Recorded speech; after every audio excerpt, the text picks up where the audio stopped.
Hello everyone. I really wanted to make this video after watching the Ryder Cup yesterday, and particularly after seeing Shane Lowrys hole this putt here.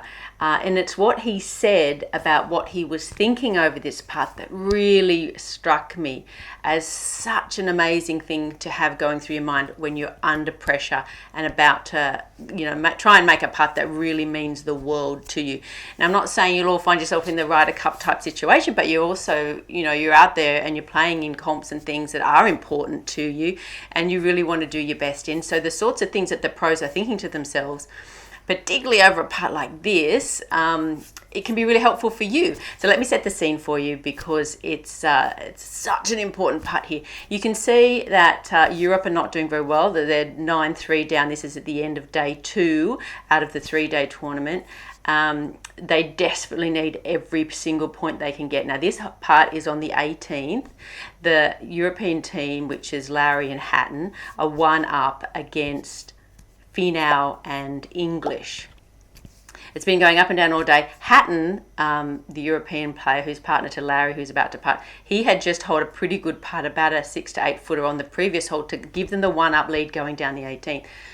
Now both the Americans missed the fairway on this last hole here, and Hatton hit a good drive.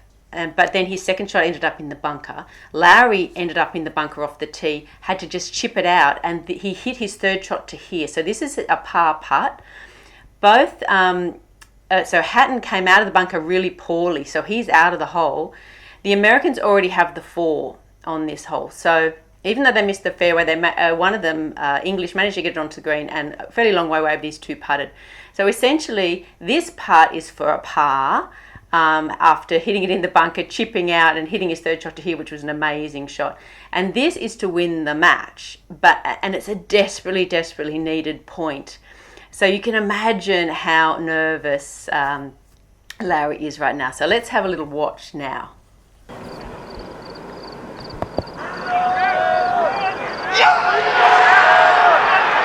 The Open Champion Cup is good.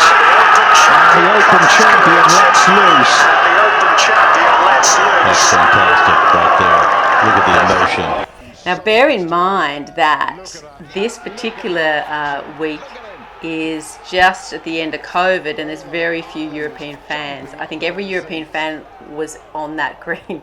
You can hear them, but up until now you really hadn't been able to hear the European fans much at all because there were so few of them out there.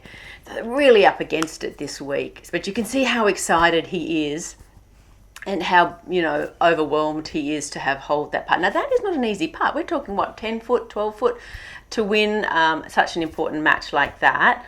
Now let's listen to what Lowry said in his post-match interview. I've always wanted to play in a Ryder Cup, and obviously, look, we're a few points behind, but I mean, I'm not stopping believing anyway. I don't care. I think I'm having a week of my life here, honestly. I really am. It's just been incredible. It's an incredible experience. I really hope we can go out and give them loads tomorrow and just, put up a good performance. And now let's just think about that for a second. It's his first time playing. He apparently, one of the commentators was in the plane with him coming over, and he said that he was so excited to play. Now, what a great attitude to have to start you off. The attitude of gratitude of just being out there and enjoying the experience. It's so important when we just go and play our regular games of golf, and sometimes we get so down on ourselves and everything, and just to be enjoying the fact that you're even out there playing is our first big step towards having the best attitude. But let's listen to what he thought about when he was standing over that putt. Just one more question to you quickly.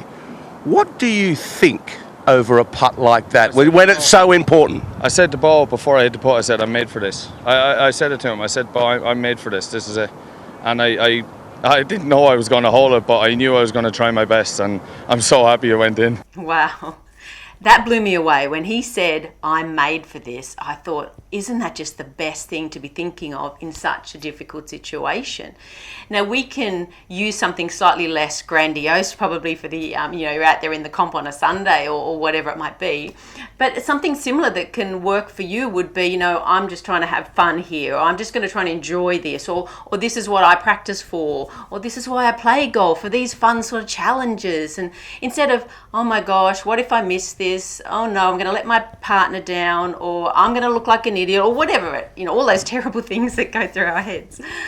So I'm made for this. I just thought, what an amazing thing to think of. And he didn't know it was going to go in. He didn't put too much pressure on himself. He just said, this is my moment. I am made for this. And I just loved that positivity so much. I thought that is a lesson for everybody to take away.